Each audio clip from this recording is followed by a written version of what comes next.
Point Blank is a crime fiction podcast. It may not be suitable for all listeners. We discuss violence in all its forms. The works we reference may include period slang, which some listeners may find offensive. The hosts also have a tendency to swear.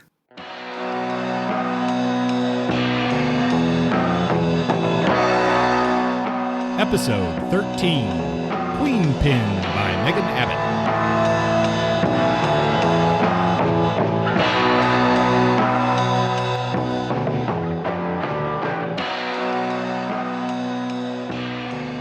And welcome back to Point Blank. My name is Kurt, and joining me as always is Justin. How are you today, Justin? I'm pretty good. It's 100 degrees today, and that's my second favorite kind of weather. What's your favorite kind of weather? Not as hot. You can have it. Well, we are here once again to talk about crime fiction, and our selection for this pair of episodes, part 1 and part 2 of episode 13, is actually a book that was published not that long ago. We're looking at Queenpin by Megan Abbott, who some people call the modern queen of noir. And based on this book, Queenpin, I would have to kind of agree with that assessment. What was your quick thoughts on the book, Justin? I've read it twice. It's a fun book. It's not a mind-blowing read. It's well-crafted, solid, hard-boiled, noirish fiction. It's a taut, lean, mean book with a strong female protagonist or collection. I guess the two main characters are really strong, interesting. Their dynamic is great. I mean, this is a fun book. It's an enjoyable read. I enjoyed it as much the second time as the first. While it's not gonna, shatter any records or blow any minds, it's nice to read a contemporary book that passes the Bechdel test. I read this one twice as well, and that's super rare for me. I don't do that very much at all. And you're right. This is one of those books that isn't going. Yeah, the plot's not going to shock you. There's not going to be like this big twist necessarily. But this, I really feel like it's so good because it's a modern love letter to the genre, and yeah, I think it's fun to see how you can take this classic story and then have a modern writer, a modern view of that classic story, and then kind of turn subtle things on their head and really come out with a quality, fun story. Yeah, Abbott is a student of hard-boiled and noir genre-wise. She's an academic prior to writing this stuff.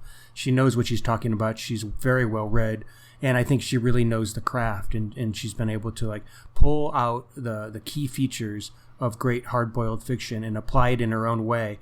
Lean and mean, she doesn't add any bells and whistles. She's not trying to be clever. She's just trying to do it well. And in this book, and I haven't read her other two hard-boiled books before she drifts off into thriller territory, but this book, if it's an example or if it in any way symbolizes the quality of the other two hard-boiled tales she's written, then I'm pretty psyched about checking those two out as well.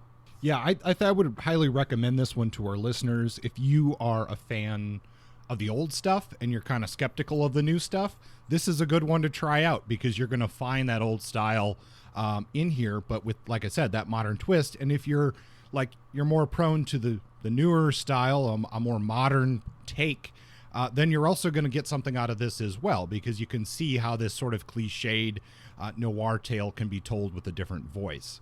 So, I would highly recommend giving this one a read. It's pretty short. I mean, you can really almost read this in a sitting. It weighs in at about 180 pages. Yeah, it's a novella, really. I mean, it's really, if it's a novel, it's a very short one. So yeah, our readers, it's summertime. It's really easy to just whip this out and give it a quick read before you listen to part 2 of episode 13, where we really dive into the meat of it. So bring this one to the beach, sit by the pool with a cool drink, and give Queenpin a try. So while we're looking forward to talking about Queenpin more in part 2, Justin, what have you been up to so far since our last episode? Well, I've had a little more time to do some reading. I've been more relaxed, not teaching right now, so I've been reading a lot, and conveniently reading a lot of noir, and also going to see films. And I've seen a couple films in the theater that are noirish and worth at least speaking to in the context of our podcast. The first one is Solo, a Star Wars story, which sort of bombed at the box office. Got some, I wouldn't say terrible reviews, but not everybody loved it, and some people didn't like it much at all. And I don't think it was a bad movie. I actually liked it, and I'm pretty critical. Like, I don't like sci-fi, any old sci-fi movie, and yeah, I'm a little bit of a Star Wars junkie, but I hated the fucking prequels, and this movie doesn't come close to that caliber of terrible. I think it's a fun film. It's a basic plot, and it's a plot that's very crime fiction-esque. There's a heist, there's a femme fatale, there's a backstabbing, there's double dealing, there's twists and surprises that were refreshing, and some of it was a little cliche, and some of it felt a little bit over, the exposition was a little much. They tried to cram too much in, I guess, to give us like a biography of a character where we don't really need it. We just want a cool story. And so I would say that this was a pretty solid movie, and I'm actually excited about it bombing at the box office, because that means I get to go see it in a dollar theater soon. Did you see Solo? I did, and I would echo a lot of what you said. It's, wasn't the greatest Star Wars film ever, but I enjoyed it. A friend of mine described it this way. They said, I enjoyed the film, but it's not the story I would have written.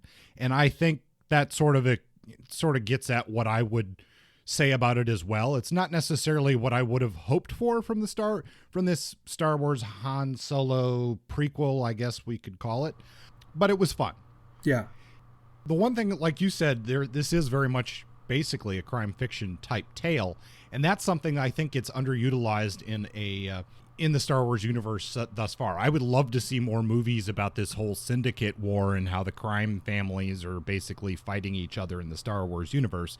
Because in sci-fi, I think that element of the scum and villainy is one of the things that I really like. I like that about Firefly. I like those elements in Star Wars.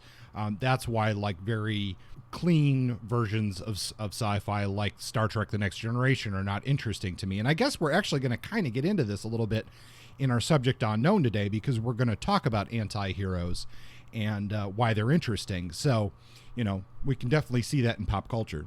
That's a good point. Solo is, based on some definitions, a classic anti-hero.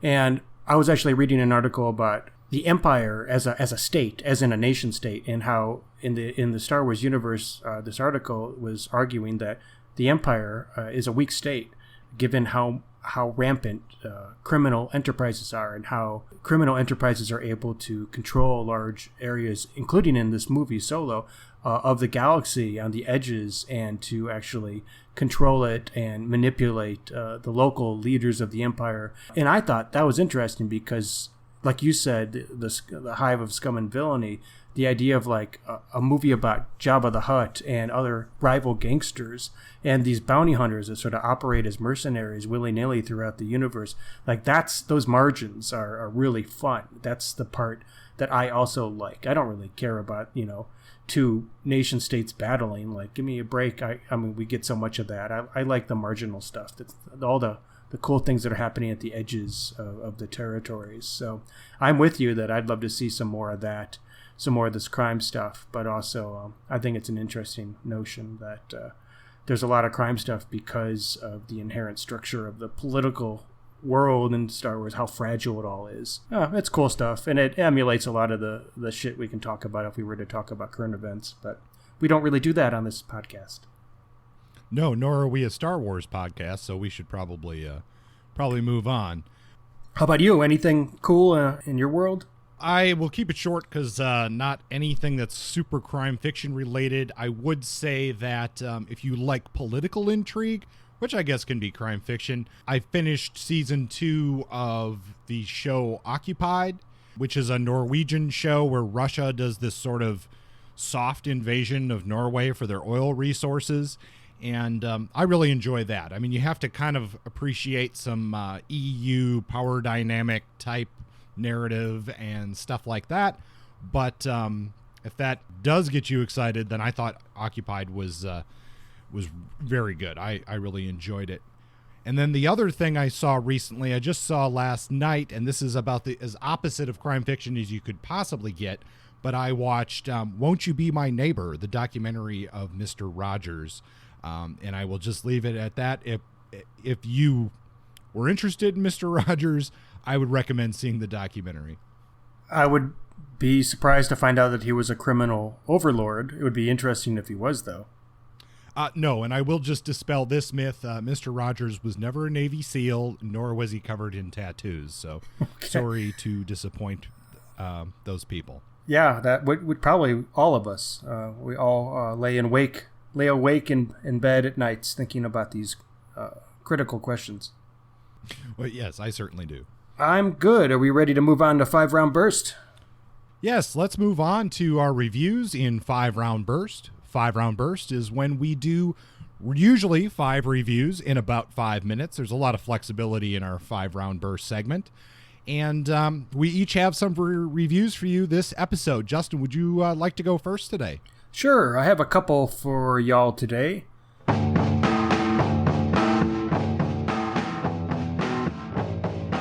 Let's start with Paradise Travel by Jorge Franco.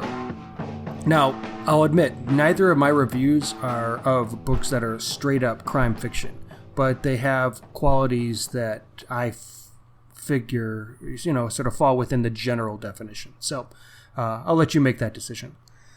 I read Paradise Travel by Jorge Franco. It's translated by Catherine Silver, so originally it was published in Spanish. The author is Colombian, and it came out in the U.S. by Picador in 2007. This is not quite a crime novel, but it does have elements of noir, in that the main character is down on his luck, grinding away in an urban atmosphere of grime and despair, a stranger in a strange land, essentially, where the police are out to get him. The story revolves around 2 Colombians. Marlon and Reina are the main characters. Their plight is that they migrate from Medellin, Colombia to New York City. Reina is a femme fatale character, withholding her love to get Marlon to do her bidding, essentially. And Marlon is lovesick. They're both like 18, 19. And despite his trepidation, he's willing to go along with Reina's schemes to get out of Colombia, even though he doesn't really want to exactly. So they try the legal route first, but then their visa requests get denied, and their contact/travel agent sort of has some other operations going too, and she helps them arrange a legal passage through Mexico. But as soon as they get to New York City, all hell breaks loose. Marlon goes out for a smoke. A cop looks at him. He gets scared. All of a sudden, he starts running. The cop comes after him. And within, the first few pages of the book, he's lost and alone in New York with winter approaching. And the rest of the story essentially is him trying to find Reina again. This story was interesting. The structure was unique.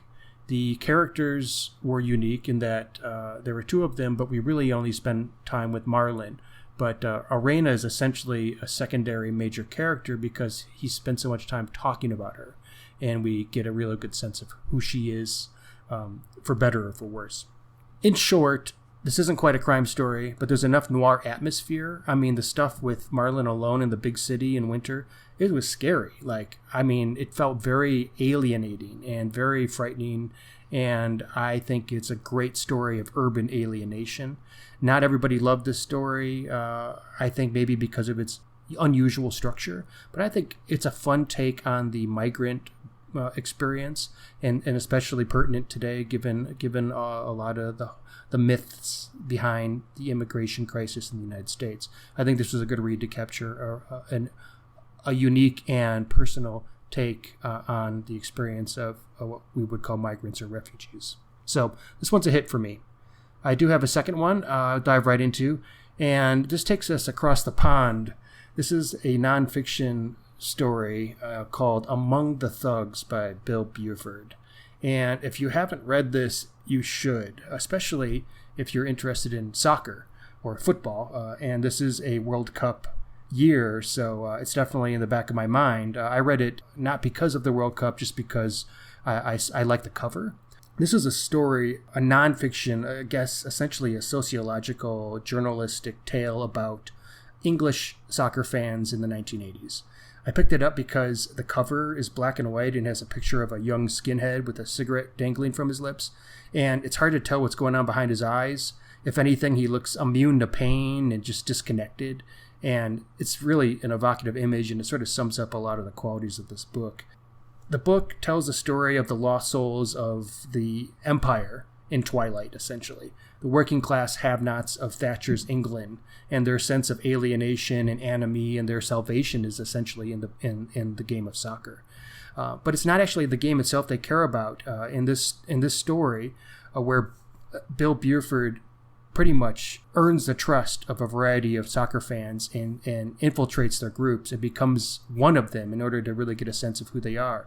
But what they do is they go to games, and their camaraderie and their gang-like brotherhood, their fanaticism, is used to defend their team against would-be enemies or opponents.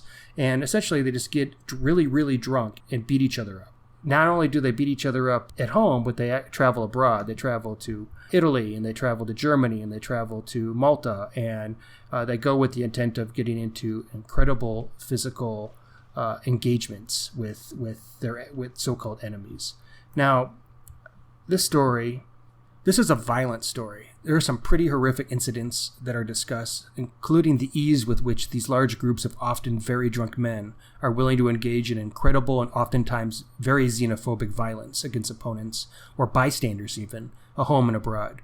But Buford employs a new journalism style like Hunter Thompson to get in amongst the group and to document them. And it wasn't easy for him at first. He struggled at first and then finally succeeded in earning their trust. But then within that, he struggled with the idea that he was one of them, and what does that say about him? So there's a couple things happening in this story that were really cool. Now, as it pertains to this podcast, I feel like this is an eye-opening book that offers an interesting sociological insight into the criminal mind. What motivates one to act on violent impulses? And for the hooligans of 1980s England, it didn't really take much at all. I recommend it, especially if you're interested in soccer. But in general, it's just a cool take on what criminality can look like and how easy it is to justify your actions, even when, in absurd scenarios like the ones that are discussed. One about hooligans sounds pretty good. I might have to check that out. All right, I've got a couple of reviews as well. First off, I've got She Rides Shotgun by Jordan Harper. This came out in 2017 from Echo Books. And I would describe this as a brutal, gritty family tragedy. And before you even listen to what I have to say about the book, I think this is a hit. You should read this. This is quite possibly, I've seen this on a number of best books of crime books of 2017 lists. I think it's deserving. You don't even need to know more. I think if you like this genre, go read She Rides Shotgun right now. It starts off with 11-year-old Polly, who's leaving school, and she gets picked up by her father, Nate. Now, the problem is Nate is supposed to be in prison. He happened to get released unexpectedly, and she is very apprehensive about going with him. She wants to know where her mom is. Well, what Nate knows and what she doesn't know quite yet is that her mom is dead, and because of Nate's actions in prison, a gang called Aryan Steel has put out a hit on the entire family. And we get a lot of this book is told from Polly's point of view, which makes it unique in that sense right off the bat. But we see as a great and believable relationship between Polly and her father as it sort of, he's been in jail for a number of years, and she doesn't really know how to connect with him necessarily, and he doesn't know how to connect with her. But they build this relationship, and they pretty much bring the war to this Aryan Steel gang. And I will leave it ambiguous there because they bring it to the gang hard and fast. And this is kind of no holds bar, gritty, great book. I can't recommend that one highly enough. Next up, I have Lamentation by Joe Clifford. This came out in 2014 from Ocean View Publishing, and this was nominated for an Anthony Award. In Lamentation, we follow Jay Porter in New Hampshire during a frigid New England winter. Jay is struggling to make ends meet with a low-paying job, and he's trying to maintain a relationship with his son and his ex-girlfriend who live in this same small town. And that would be hard enough, but Jay also has a drug-addicted brother who lives in the same town, Chris, and he's always causing trouble for Jay. Well, Chris discovers some ugly secrets about the town and pulls Jay into this conspiracy. Chris disappears with the information, and then a hunt is on for Chris, and Jay's sort of torn between some mixed loyalty to his brother and the town as well, and that causes a lot of small town grief, I guess you could say. And Clifford, he uses his past experience as someone who dealt with addiction, was homeless, and I think he uses that to good effect in this novel. And he does also capture the feel of small town politics pretty well, and really brings out that noir potential that small town America can bring to the story if we look for it. I did think the ending on this felt a little, I guess, flat, but it is first in a series, so I'd like to see where it goes. This one was a hit to me. It was kind of a nice New England snowball to the face, and I would recommend Lamentation by Joe Clifford. Next up, I have Dark Harbor, The War for the New York Waterfront, and this is a nonfiction selection. This is by Nathan Ward. It came out in 2010 from Farah, Strauss, and Giro, I guess. And this is the real story of the world of the New York waterfront that you might find in a classic film such as On the Waterfront. He talks about the mob, murder, racketeering, and corrupt unions on the New York waterfront basically in the period after World War II. And he follows the investigative journalism of Mike Johnson, who was writing for the New York Sun, and did a lot to sort of uncover this world to the public and to politicians, and it led to a lot of inquiries into the type of corruption that was on the New York waterfront. Now, if what I've said so far is interesting to you, then I would recommend this book. If you're just kind of on the fence, then I think this is a miss. You can stay away from this. It's kind of boring if you're not really into the topic. There's so much good material here that I'm sort of disappointed that he went with following the character of Mike Johnson. I wish he would have constructed the book differently. I wish he would have focused on different parts of this really complex and interesting world. And it's unfortunate that you get this kind of boring book out of such wonderful material. So, like a boat that might have overshot the dock, I'm going to call this one a near miss for most readers. Last up, I have a bonus one, and I'm giving this because I don't want our listeners to think that everything I review is either positive or like sort of a near miss. There are some things I read I just don't like, and I usually don't bother with bringing them to the review table. But this one I'm going to, and, in part, I should have known better. This is called XXX Shamus by Red Hammond, a.k.a. Anthony Neal Smith. It's one of these books that, when you look at the description, it was banned for sale on Amazon for a time, or this is an extreme book and definitely not for those readers of delicate sensibility. Okay, well, I'm not of delicate sensibility, and I didn't really find this book very good. We follow this guy, Harper Garland, who has this thing for finding lost girls, rather than basically his mode of detecting is essentially that he has these powerful pheromones that women find irresistible. And so he has sex with his witnesses to get information, and that propels the investigation forward. And frankly, that's just stupid. Now that's a plot. I mean, it's shocking in the sense that, like, I hate things that are shocking, that blast shocking on the cover and are not really shocking. They're just shocking. There's things in here that are shocking if they're not shocking. They are shocking if you're 12. If you're a 12-year-old boy, it sounds like a male sex fantasy. Yes, and it involves, of course, the missing woman in this case is been drawn into the world of making porn and such like that. And I guess I fell into this. I should have known better, but I fell into this because I had read a book recently that was banned, but it was banned back in the 50s. Mm-hmm. So the sensibilities were very different. And I'm like, oh, banned book. Okay, I'll check it out. Well, there's nothing here of any substance. I'm sorry, Anthony Neal Smith. But I did not care for your XXX Shamus. That is a dud. That's a miss. It's a shame. It really is. It had so much potential. No, I wouldn't go that far. Subject unknown.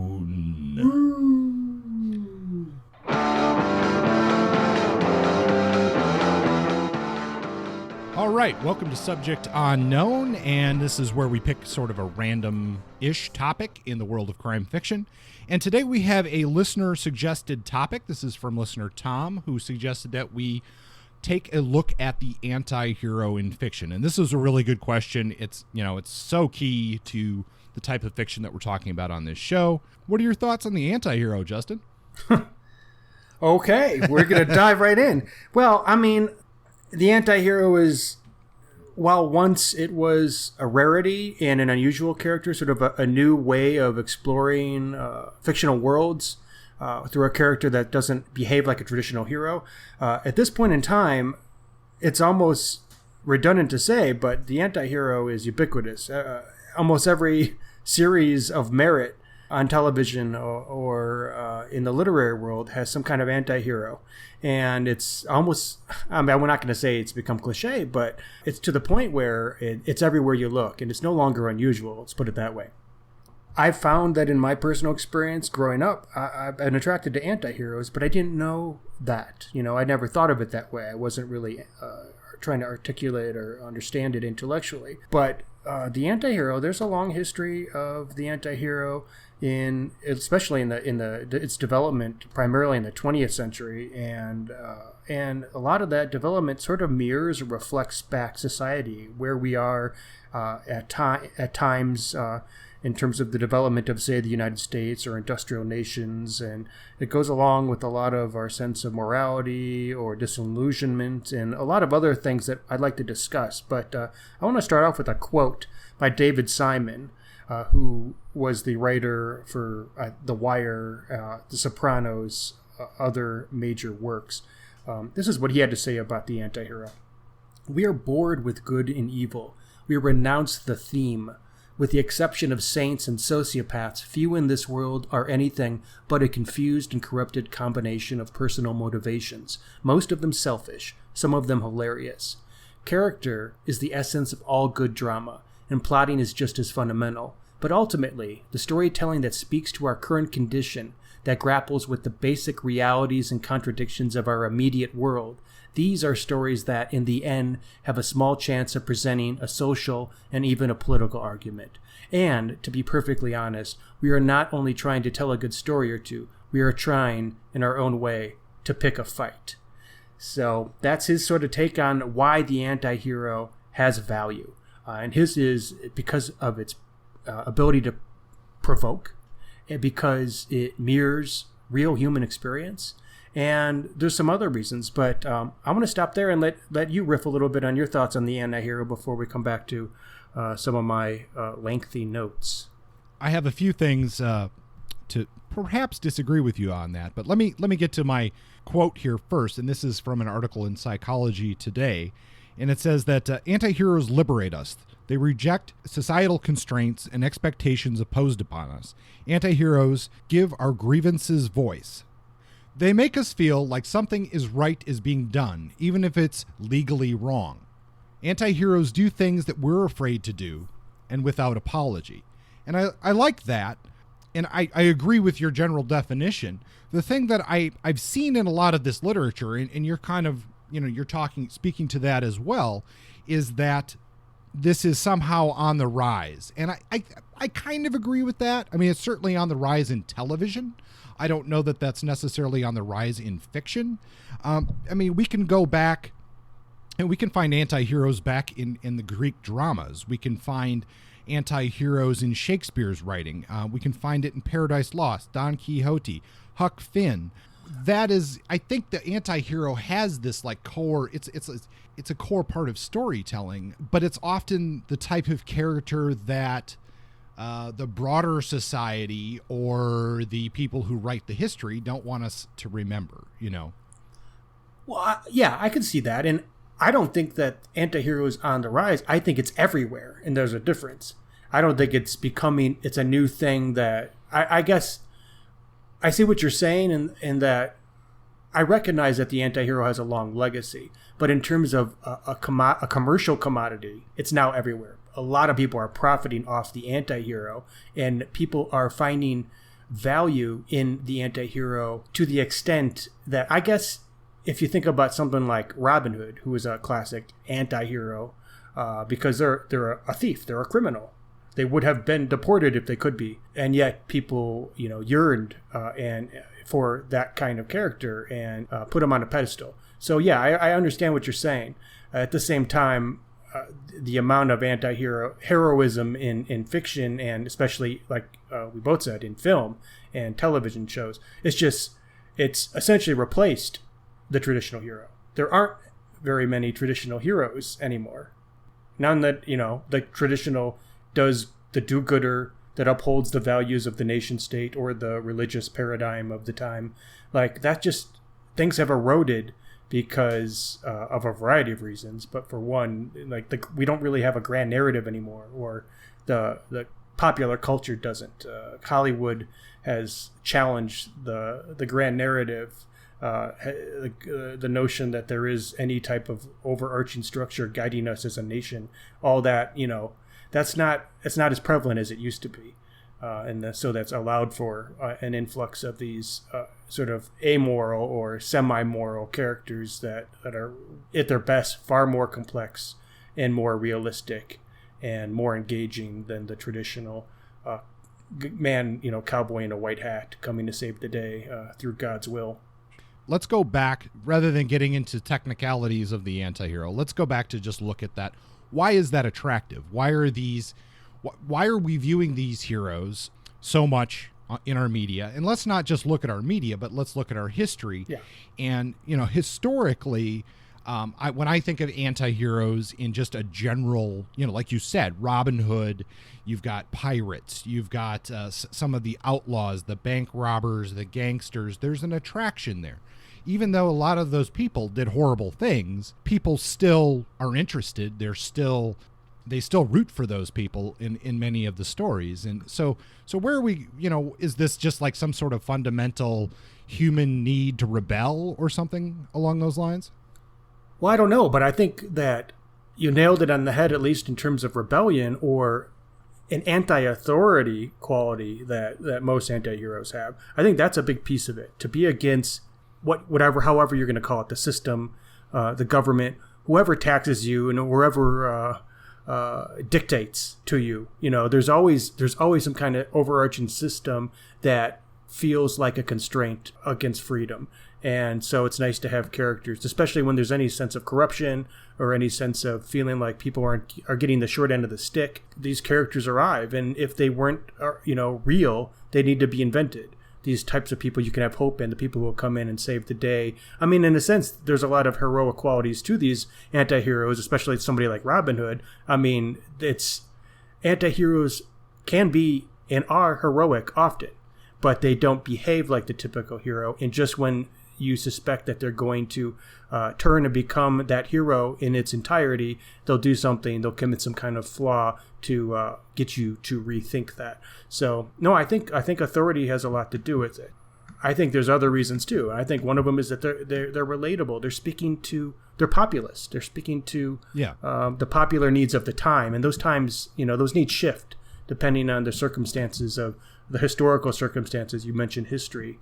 I have some thoughts on history, but do you think there's anything else? Do you think authority is the major, or anti-authority is one of the major pieces of that puzzle? I think it's a good part. I think the other part is what you mentioned, is the flaw. Yeah. That oftentimes in fiction, the true hero is this essentially flawless character, or a character who overcomes some relatively minor hurdle to become that hero. Whereas with an anti-hero, they have real human, or tend to have real human conflicting needs or concerns and wants in the world. And in that type of individual, we can see more of the conflict in which, we would have maybe not those same, but similar conflicts going on when we're trying to make a decision or to change the course of our lives. Sure, and I think flawed character is a part of it. I did come across a few definitions of anti-hero. on the interwebs, and some of these definitions were like, anti-heroes are flawed characters or a flawed hero, and I have a bone to pick with that. That's not quite that. All characters should have a flaw. I mean, the traditional perfect hero is like the messianic Jesus figure who just comes in and saves the day or sacrifices themselves, and you just cry when you see them, and they're always good, and they represent something that you can't touch, and they're not really relatable.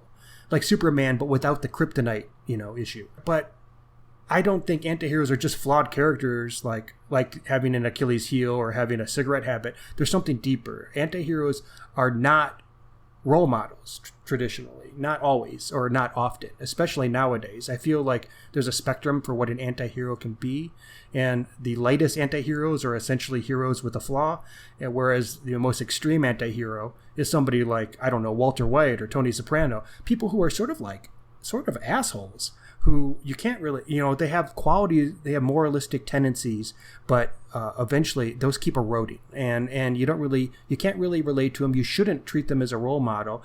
They don't seem to be good people, and you got to question their motives at every turn, but somehow we're being forced to sympathize with them, which almost is like a mind game for the audience. It's to what extent are you able to commit yourself to these unlikable or potentially terrible people? And what does that say about you? There's a meta quality to it that I think is pretty interesting. I think sometimes it's easier for us to see ourselves making the decision that pushes us down perhaps the criminal path in the case of, say, somebody like Walter White or something, than it is for us to somehow gain that, I don't know, for lack of a better word, enlightened path that, that I don't know if it's because it's easier or if it's because it's just, it's something that we're all tempted with, I guess, Yeah. And we could, here's a character that made the choice that we didn't, for example. Yeah. Well, traditional heroes uphold the status quo, and anti-heroes, in most cases, challenge the status quo. So, in the poll of whether or not you are with the status quo or you are opposed to it, it varies. It depends on your political perspective and depends on a lot of factors. But, with countercultures and with challenges to governments or to old ideas, anti-heroes are appealing.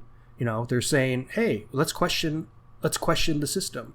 Let's question these values. I don't adhere to your moral standards, and I don't give a shit about them. And then it makes you also question them. Go, I wonder, but I like this person. Are they wrong, or am I wrong, or what's going on here? And it forces sort of a rethinking of where we align ourselves in a way that I think is actually sort of activisty. I do think, and I've seen this in a lot of the reading, that at least within in the fiction, we see a rise in anti-heroes during societal points of upheaval. Sure. You could go back, I threw out Shakespeare has examples of anti-heroes. Well, there was a mix-up there. We were starting to see a difference, a breakdown of feudalism, the rise of the middle class, things of that nature going on in that time frame. More modern, we see a rise in anti-heroes during the Great Depression. During the Vietnam War era, we see a rise in fiction that involves sociopaths as characters. Sure. In our fiction, and we see that, and maybe that's correct, that we're seeing a rise, within the last, I don't know, decade, 2 decades here, of more anti-heroes in our fiction, because we're in another period of societal upheaval. I think that's accurate. I think that pretty much since World War II, there's been a steady, there's been, blips and, somewhat of a wave, but World War II was the last war that at least some folks claim, had clear-cut good guys and bad guys. And even this is selling the complexities of that war short. But since then, every U.S. venture abroad, for example, has been morally ambiguous. Are we still the good guy? If we can answer that with, I'm not sure, then that forces us to ask, were we ever the good guy? And this rejection of this sort of Manichaean black and white way of seeing things, seeing the man with the white hat and the man with the black hat, that ambiguity sort of reveals our humanity and our flawedness in a way that forces us to look deeper. And this kind of national reflection is important to ask. And I'm not saying that everyone asks these questions, but those who do, and the creative types who were inspired by all the stuff coming out of Europe and Japan post World War II, like Kurosawa's films about feudal Japan and German expressionists and French New Wave and all these cool art forms that were happening that were like influenced by the nihilists and influenced by the existentialists and all these people who were like, what is meaning? After violent, terrible wars, when everybody's dying and there doesn't seem to be any point to it all and God is dead, like, what's the point of anything? I feel like all of that really fed into a new wave of like major like anti-hero characters developing. And of course there were preceding anti-heroes, going back all the way to the Bible and to Shakespeare and Robin Hood and all that. And also the hard-boiled detectives, the 1930s and 1940s and all that stuff that was happening during the Great Depression. There were anti-heroes, but in popular culture and in like mainstream and in Hollywood, I feel like there's been a movement that because it has a greater reach, it isn't just a marginal like or a niche sort of like, oh, I'm a weirdo and I have comic books with anti-heroes in it. It became like now Marvel and Star Wars and all these things that millions and billions of people watch have anti-heroes that are leading the charge. And I feel like it's a product of modernism. These times where we question everything, where we don't know exactly what we're doing anymore. We're not just blindly following our leaders. Well, the jury's still out on that, but many people are not, and many people, at least in popular culture, are questioning those things, or at least thinking about what good is and what heroes look like and what characters should be. And they look a lot like us, and they look as confused and as miserable and as awkward as us, and that's refreshing. I have a thought here that I think that goes along with what you were just saying, and we can cut this if it doesn't fit, but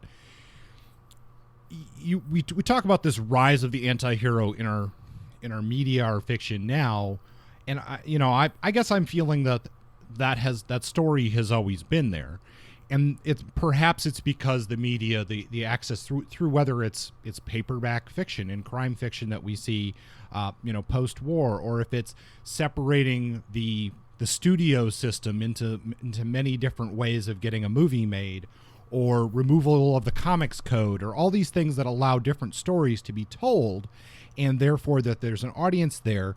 A lot of that is about who's controlling the narrative. Mm-hmm. And when we look at these historical things, to me, I see the anti-hero as being part of this larger narrative of the folk tale. Mm-hmm. The Robin Hood, the whatnot. And in folk tales, the oral tradition of storytelling, I think you're going to, and I have nothing to back this up, but I'm going to guess that you're going to see more examples of the anti-hero in that type of tale, whereas the tale that is written for fairly not limited consumption, I don't want to say that, but when it's printed, when somebody controls the books that are printed, when somebody controls the story that's being told, whether that's the state or whether that's the church or whoever that is in the system, then they're going to definitely give you a story that is black and white and has a hero and a villain and tells you that this is the way that you're supposed to act in society.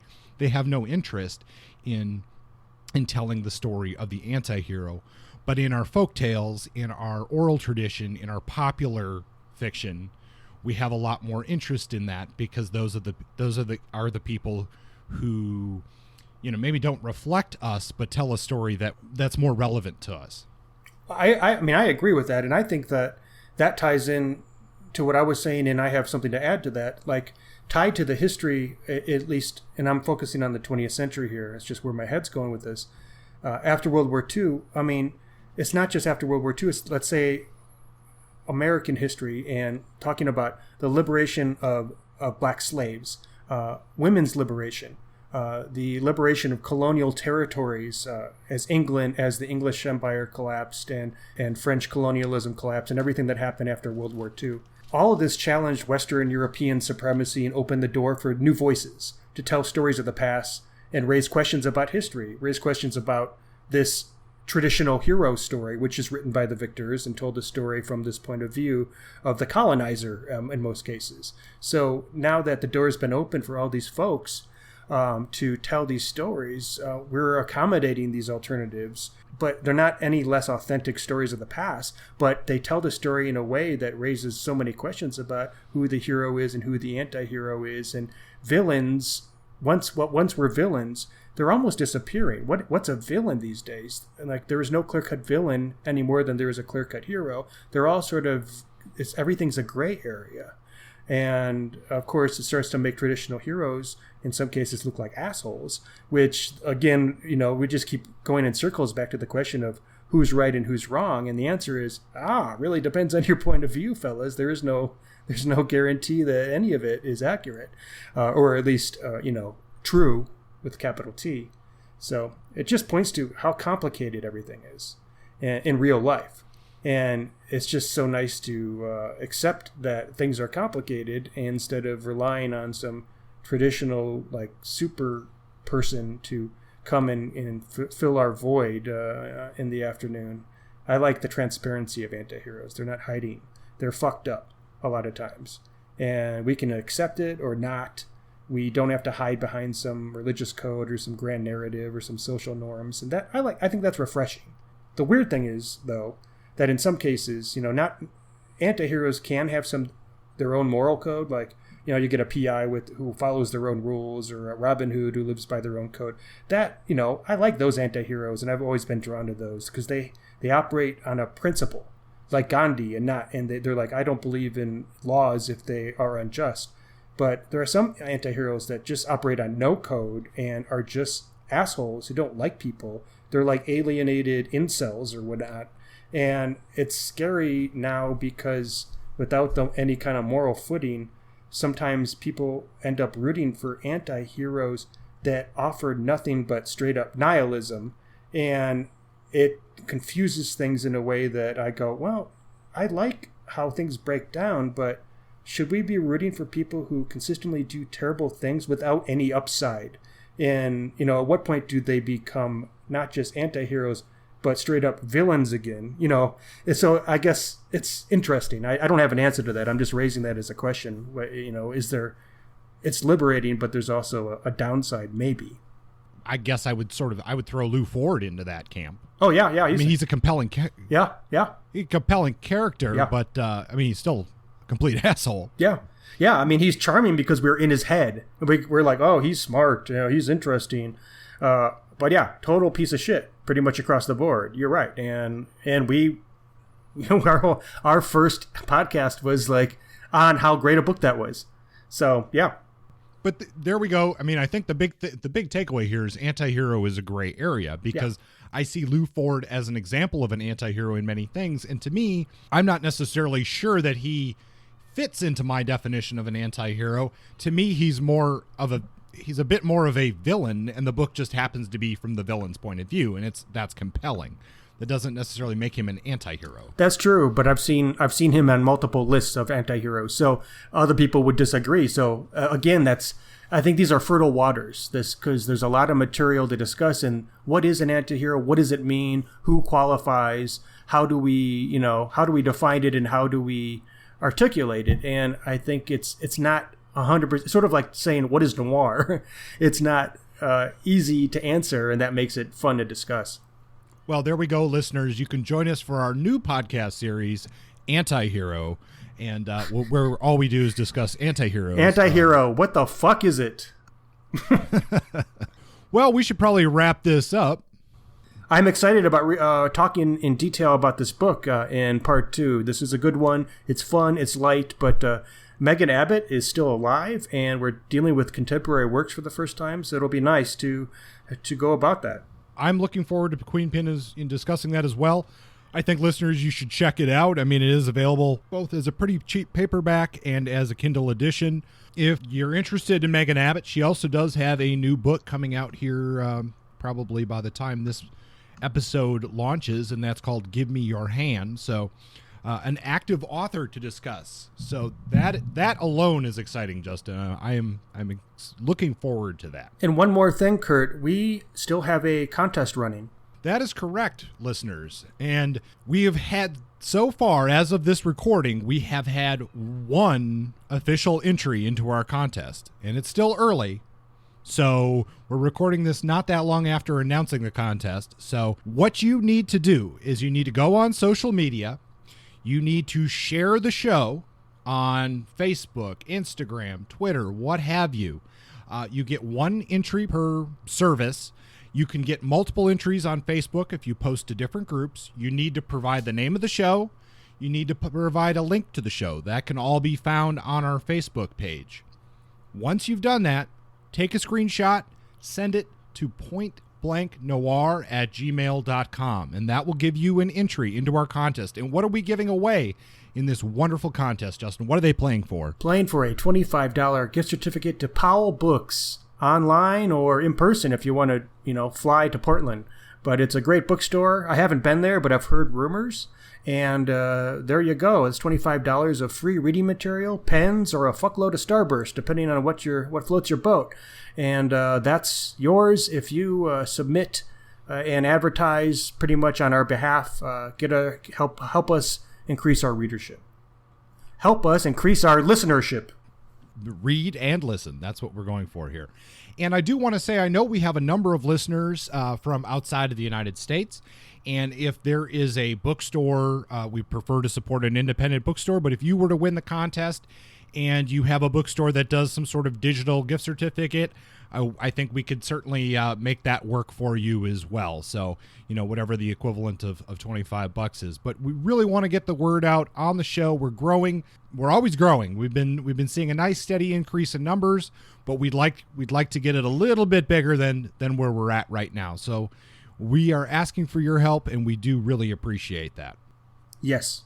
So join us next time as we get into Queenpin by Megan Abbott in part 2 of episode 13. See you then, folks. Bye-bye.